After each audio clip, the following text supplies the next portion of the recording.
नमस्कार विद्यार्थी मित्रांनो, मी विनोद नाईक. आपण पाहत आहोत वनस्पतींचे वर्गीकरण.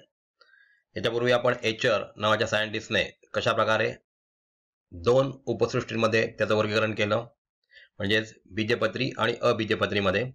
तत्पूर्वी आपण बघितलं होतं की रॉबर्ट विटाकर यांनी सुद्धा कशा प्रकारे 69 मध्ये या माहीत असलेल्या वनस्पतींचं किंवा ॲनिमल्सचं कशा प्रकारे विभागणी केली होती, म्हणजे क्लासिफिकेशन केलं होतं. त्याच्यानंतर आपण पहिल्या सेशनमध्ये पाहिलं की वर्गीकरण करण्यासाठी कशा प्रकारे उती, म्हणजे त्याच्यामध्ये संवहनी उतींचा कसा उपयोग होतो, म्हणजे झायलेम फ्लोएम आहेत की नाही याच्यावरून त्यांचे कसे वर्गीकरण केले जाते याच्याविषयी आपण पहिल्या सेशनमध्ये डिस्कशन केलेलं आहे. आता आपण पाहतोय की वनस्पतींचे वर्गीकरण, त्याच्यामध्ये अबीजपत्री वनस्पती आणि त्याच्यामध्ये आपण थॅलोफायटा आणि ब्रायोफायटा पाहणार आहोत. तर बघूया वनस्पतींचे वर्गीकरण. इथे पहा, उपसृष्टी अबीजपत्री वनस्पती. आता बघा, आपल्या इथे पावसाळ्यामध्ये एखादं डबकं तयार होतं आणि त्याच्यामध्ये हिरवट रंगाचं पाणी तयार होतं, म्हणजे त्याच्यामध्ये काहीतरी शैवाल असतात. या हिरवट रंगाच्या तंतूंना जर आपण स्लाइडवर घेतलं आणि त्याच्यावर कव्हर स्लिप टाकली आणि मायक्रोस्कोप खालून बघितलं तर आपल्याला काही धागे एकमेकात गुंतलेले दिसतात. त्याची स्लाइड आपल्याला पुढे दिसणार आहे. तर ह्या वनस्पतीला म्हणतात स्पायरोगॅरा. कळलं की नाही? तर काय असतं, याच्यामध्ये हिरवा रंग आहे. हिरवा रंग म्हणजे ते ऑटोट्रॉप आहे, स्वतःचं अन्न स्वतः बनवतात. जोपर्यंत पाणी आहे तोपर्यंत पाण्याच्या साह्याने बाहेरील सूर्यप्रकाश आणि हिरवा रंग म्हणजे हरित लवक आणि कार्बन डायऑक्साईड यांच्या साह्याने ते आपलं अन्न बनवतात. आता हा विभाग झाला थॅलोफायटा मधला. मग थॅलोफायटा विभागाची महत्वाची लक्षणं काय आहेत तर बघूया आपण. या वनस्पती प्रामुख्याने पाण्यात वाढतात. लक्षात घ्या, थॅलोफायटा या अबीजपत्री वनस्पती आहेत, या पाण्यामध्ये वाढतात. यांना मूळ, खोड, पाने, फुले असे विशिष्ट अवयव नसतात. लक्षात घ्या, यांना कोणत्याही प्रकारचे, आपण स्पायरोगॅरा पाहतो, आपण समजा पाण्यामध्ये पोहायला जातो पावसाळ्यामध्ये, त्यावेळेला एखादी पुष्करण असेल तर त्याच्यामध्ये आपण पाणी साचलेलं पाहतो आणि त्याच्यामध्ये हिरवट रंग आलेला दिसतो. हे हिरवट रंग म्हणजे हे कोणाचे तंतू असतात तर स्पायरोगॅराचे. म्हणजे आपल्याला इथे मूळ, खोड, पाने किंवा फुले दिसतात का, तर ह्याचं उत्तर आहे नाही. म्हणजे अशा प्रकारच्या वनस्पती ज्यांच्यामध्ये अशा प्रकारचे अवयव नसतात, हरितद्रव्यामुळे स्वयंपोषी असणाऱ्या वनस्पतींच्या या गटाला शैवाल असे म्हणतात. आता ह्याच्यामध्ये हरितद्रव्य असतं. हरितद्रव्य म्हणजेच हिरवा रंग, क्लोरोफिल, आणि ज्याच्यामुळे हे स्वतःचं अन्न स्वतः तयार करतात आणि ही लक्षणं वनस्पतींची आहेत आणि म्हणून या वनस्पतींच्या गटाला शैवाल म्हणजे ॲल्गे असं म्हटलं जातं. यामध्ये खूप विविधता आढळते. एकपेशीय, बहुपेशीय, अतिसूक्ष्म, तर काही ठळक व मोठ्या आकाराची शैवाले आढळतात. उदाहरणार्थ स्पायरोगॅरा, उल्वा, सर्गॅसम अशा प्रकारची शैवाल सुद्धा आढळतात. तुम्हाला सांगितलं त्याप्रमाणे बायोडायव्हर्सिटी याच्यामध्ये खूप आढळते, विविधता आढळते. म्हणजेच हे कधी एकपेशीय असतात, युग्लिना आपण जर विचार केला तर बहुपेशीय असतात, तसं स्पायरोगॅराच्या मध्ये खूप सेल असतात एकमेकाच्या पुढे लागलेल्या, आणि अतिसूक्ष्म म्हणजे मायक्रो ऑर्गॅनिझम सुद्धा ह्याच्यामध्ये येतात. तर काही ठळक व मोठ्या आकाराची शैवाले आढळतात, म्हणजे ही मोठ्या आकाराची सुद्धा आपल्याला दिसत असतात. आणि उदाहरणार्थ आपण बघितलेलं आहे, जी स्लाइड आपण पुढे पाहणार आहोत. जेव्हा थॅलोफायटा गटातील काही वनस्पती गोड्या पाण्यात तर काही खारट पाण्यात म्हणजे मरीन सुद्धा असतात. त्या समुद्राच्या खाऱ्या पाण्यात सुद्धा त्या वाढू शकतात. तर काही आपले जे लेक्स किंवा पॉन्ड्स असतात, पावसाळ्यामध्ये जास्त पाणी जमतं, अशा प्रकारच्या पाण्यामध्ये सुद्धा थॅलोफायटा गटातील वनस्पती आढळतात. या वनस्पतींचे शरीर प्रामुख्याने मऊ व तंतुरूपी असते. बघा, शैवाळेला आपण हात लावला, जी शैवाल आहे, ॲल्गे आहे, तिला हात लावला तर आपल्याला ती मऊ दिसते किंवा तिचे तंतू एकमेकात गुंफलेले दिसतात, म्हणजे हे तंतुरूपी आहेत.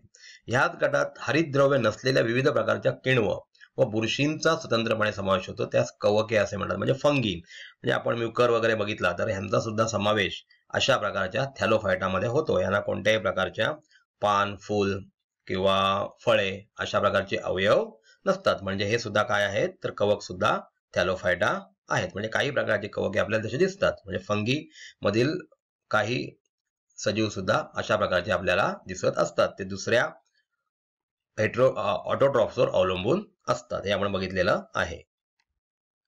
पहा, आपल्या समोर एक स्लाइड आहे, त्याच्यामध्ये मी मगाशी उल्लेख केल्याप्रमाणे स्पायरोगॅरा दिसतोय.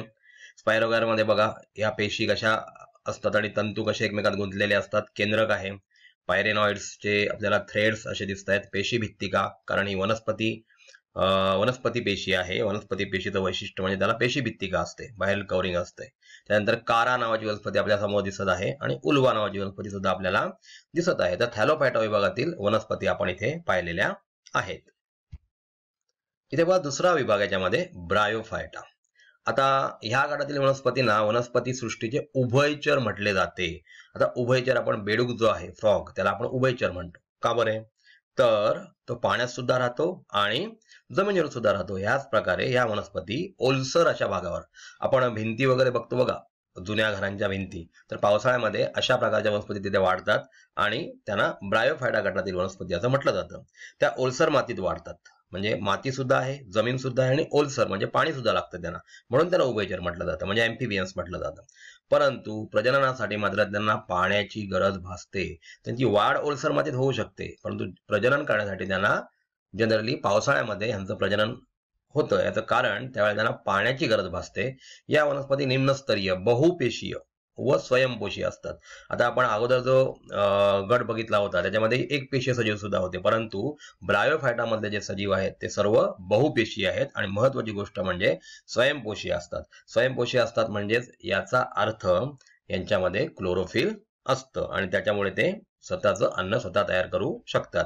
यांच्यामध्ये प्रजनन हे बीजाणू निर्मितीने होत असते. लक्षात ठेवा, बीजाणू धानी तयार होते आणि फेवरेबल कंडिशन मध्ये हे बीजाणू धानी बस्ट होते आणि त्यातून बीजाणू बाहेर पडतात आणि ते इथे सुद्धा पसरतात आणि त्याच्यापासून नवीन अशा प्रकारच्या वनस्पती तयार होतात. म्हणजेच यांचं प्रजनन बीजाणू निर्मितीने होत असते. पहा विद्यार्थी मित्रांनो, आपल्या समोर ब्रायोफायटा विभागातील काही वनस्पती दाखवलेल्या आहेत. त्याच्यामध्ये आपल्याला आपण बघतोय फिनेरिया आणि मुलाब. हा बघा, हा मुलाब हा महत्वाचा अवयव आहे. मुलाब म्हणजेच काय? तर मुलाब म्हणजेच रूट्स, त्याला रायझोइड्स असं सुद्धा म्हटलं जातं. वर पानासारखे भाग दिसत आहेत, रुंद दिसतोय, संपुटिका म्हणजे अशा प्रकारचं कळीसारखं आलेलं एक हे असतं, एक अवयव असतो आणि त्याला संपुटिका म्हटलं जातं. तर अशा प्रकारचे हे ह्या वनस्पती आपल्याला ह्या ब्रायोफायटा विभागात दिसत आहेत. इथे बघा, ब्रायोफायटा विभागातील वनस्पतींची रचना चपटी रिबिनी सारखी लांब असते. चपट अशी रचना असते बघा, त्या भिंतीला चिकटलेल्या असतात. अशा इतर पाना फुलांसारख्या अशा वेगळ्या झालेल्या नसतात, तर ती चपट आणि रिबिनी सारखी असते. या वनस्पतींना खरी मुळे, खोड, पाने नसतात. त्यांना मुळे खरी नसून त्यांना रायझोइड असतात. त्यांना मुलाब असं म्हटलं जातं. तर पानांसारख्या रचना असतात व मुळांऐवजी मुळांसारखे अवयव म्हणजे मुलाब. मी तुम्हाला सांगितलं, मुलाबला इंग्लिशमध्ये रायझोइड असं म्हणतात, ते असतात. पाणी व अन्नाच्या वहनासाठी विशिष्ट ऊती नसतात. आपल्याला माहित आहे वनस्पती पेशींमध्ये पाणी आणि अन्नाच्या वहनासाठी झायलेम आणि फ्लोएम म्हणजेच आपल्याला माहिती आहे जलवाहिन्या आणि रसवाहिन्या असतात. अशा प्रकारच्या ऊती या ब्रायोफायटामध्ये नसतात आणि उदाहरणार्थ त्यांनी दिलेलं आहे मॉस, मर्केशिया, रिक्सिया इत्यादी. या वनस्पती, मर्केशिया वगैरे आपण आता स्लाइड मध्ये पाहिलेला आहे, या वनस्पती ब्रायोफायटा विभागात येतात. तर विद्यार्थी मित्रांनो, या सेशन मध्ये आपण दोन प्रकारचे गट बघितले अबीजपत्रीमध्ये. ते म्हणजे आहेत पहिला म्हणजे आपण बघितला थॅलोफायटा आणि नंतर ब्रायोफायटा. थॅलोफायटासाठी आपण एक्झाम्पल घेतलं ते म्हणजे स्पायरोगायराचं. स्पायरोगायरा म्हणजे शैवाल, जी पाण्यामध्ये वाढते, जी आपण पावसाळ्यामध्ये जनरली जास्त करून पाहतो. नेहमी असते, परंतु पावसाळ्यामध्ये आपल्याला ज्या ठिकाणी डबकी वगैरे आहेत, पाण्याची साचलेली डबकी असतात, त्यामध्ये ही जनरली आपल्याला दिसत असते. त्यानंतर त्याच्यामध्ये कोणत्याही प्रकारचे अवयव नसतात, हे सुद्धा आपण शिकलो. आणि त्यानंतर आपण जो विभाग बघितला तो म्हणजे होता ब्रायोफायटा. ब्रायोफायटामध्ये आपण असं पाहिलं की त्याच्यामध्ये मुलाब असतात, मुळं नसतात. या ओलसर जमिनीवर वाढतात, ओलसर मातीमध्ये वाढतात, म्हणजे घराच्या भिंतींवर वगैरे वाढतात. जुने घरं जे असतात त्यांच्यावर जनरली आपल्याला या दिसतात. म्हणजे प्रजननासाठी यांना पाण्याची गरज असते. यांना उभयचर असं सुद्धा म्हटलं जातं, म्हणजे एम्फिबियन्स असं सुद्धा म्हटलं जातं. आणि ह्यांची प्रजनन जे आहे ते बीजाणू धाणीमार्फत होतं आणि ते होण्यासाठी त्यांना पाण्याची गरज भासते. आणि म्हणजे जनरली यांचं जे रिप्रोडक्शन आहे ते पावसाळ्याच्या दिवसामध्ये होतं.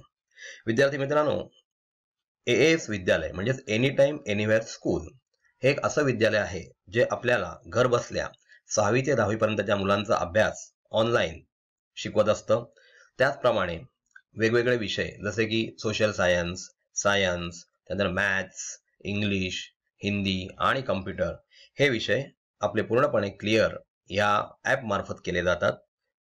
त्याचप्रमाणे आपल्याला अमर्याद टेस्टचा आनंद सुद्धा या ऍपच्या मार्फत घेता येतो. आणि आपण काही क्वेरी असतील, एखादा क्वेश्चन आपल्याला अडत असेल, येत नसेल, तर त्याचं आन्सर आपण इथे असलेल्या तज्ञ शिक्षकांकडून घेऊ शकता. तर आजच आपण या एएस विद्यालय या ऍपला रजिस्टर करा आणि आपलं भवितव्य उज्ज्वल करा. धन्यवाद.